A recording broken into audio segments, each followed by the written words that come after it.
একটা অসময়ে নেওয়া সিদ্ধান্ত মানুষের জীবনে কাল হয়ে দাঁড়াতে পারে। আমার নাম ফাতেমা। দাদি আদর করে রূপা ডেকেছিল। সেই হিসেবে বাড়ির সবাই আমাকে রূপা বলেই ডাকতো। আমার বয়স 18। আমার প্রথম বিয়ে হয় 14 বছর বয়সে। তখন আমি খুবই ছোট ছিলাম। স্বামী, সংসার বলতে আমি কিচ্ছু জানতাম না। আমার বিয়ে হয়েছিল আমার বড় খালার বড় জায়ের ছোট ছেলের সাথে। ছেলেটা অনেক ভালো ছিল, খুব সুন্দর আর প্রচণ্ড ধার্মিক ছিল।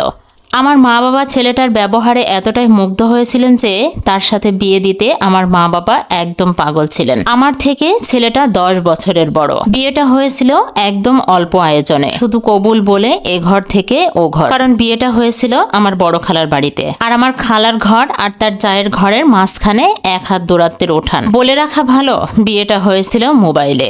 ছেলে মালয়েশিয়া প্রবাসী। বিয়ে সম্পর্কে এতটুকু না বুঝলেও এটা বুঝেছিলাম যে ওনার সাথে আমাকে সারা জীবন কাটাতে হবে। তাই আমি সবসময় চিন্তা করতাম ভালোভাবে কাটানোর। আমাদের প্রথম দিনগুলো খুব ভালোভাবেই কেটেছিল। একদিন হওয়া একটা ছোট্ট মনোমালিন্যই তার মা আমার মাকে ফোন করে অনেক কথা শুনিয়েছিল। এতদিনে আমি বুঝে গিয়েছিলাম যে ছেলেটা ভালো হলেও তার মা, বোন আর বাবা ছিল এক প্রকার কালসাপ। সেদিন আমি তাকে ফোন করে বলেছিলাম, এই সামান্য ব্যাপার নিয়ে তোমার মা আমার মাকে ফোন করে এত কথা শুনিয়েছে যে তখন আমার স্বামী কথাগুলো শুনে তার মাকে ফোন করে তারাই মিলে গেল, আর আমি খারাপ হয়ে গেলাম।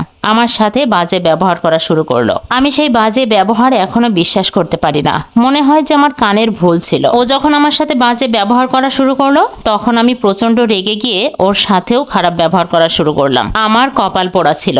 এই সংসার আমার আর বেশি দিন টিকলো না। 3 থেকে 4 মাস সংসারটা ঝুলেছিল।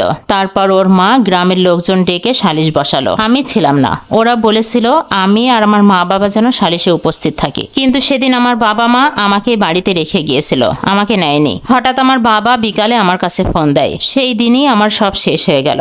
ইসলাম অনুযায়ী আমার তালাক হয়ে গেল। সেদিন আমি কষ্ট পাইনি। সেদিন ভেবেছিলাম আল্লাহ যা করে ভালোর জন্যই করে। সেদিন বাবা মা ওখান থেকে ফিরে আসার পর আমার মা আমাকে বলেছিল, টেনশন করিস না মা, সব ঠিক হয়ে যাবে, পড়াশোনা কর, আল্লাহ যা করে ভালোর জন্যই করে। আমি সেদিন শুনেছিলাম ওই ছেলের বাবা মা বলেছিল মেয়েকে এ বাড়িতে আসতে হলে স্টাম্প দিয়ে আসতে হবে। সেদিন আমার খালা বৃদ্ধাঙ্গুল দেখিয়ে বলেছিল আমাদের মেয়ে পচে যায়নি।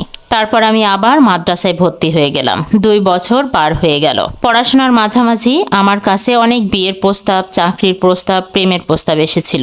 কিন্তু বিয়ে আর চাকরির মাঝে আমার মা আমাকে দেয়নি, আর প্রেম আমি নিজেই করতে চাইনি। বলতে গেলে আমি কোনো গভীর প্রেমের মাঝে নিজেকে জড়াইনি। এই 3 বছরে অনেক কিছু পাল্টে গিয়েছিল। আমাকে তালাক দেওয়ার 3 মাসের মাথায় ওই ছেলে বাড়িতে এসে এক রিক্সাওয়ালার মেয়েকে বিয়ে করে গিয়েছিল।